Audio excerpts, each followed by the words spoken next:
Hey everyone, Corbin here with My Tennessee Home Solution. Not long ago, this home was passed down to a family after losing a loved one. Like a lot of people in that situation, they were left with a big question. What do we do with it?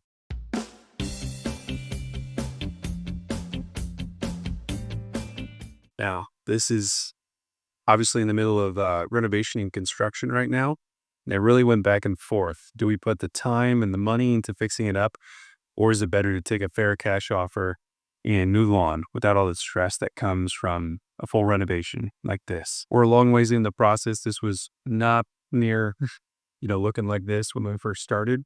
This would be a bathroom and ready for the next family to get in there and get into it. But the question is, do you really want to do that when you're in a very emotional time?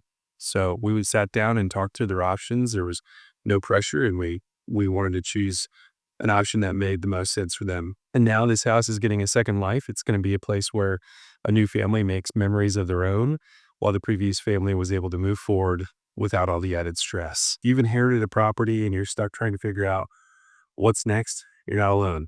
Give us a call at 615-637-SOLD. We'll walk you through your options so you can make the best decision for you. We'll buy your home today, no need to delay. My Tennessee Home Solution.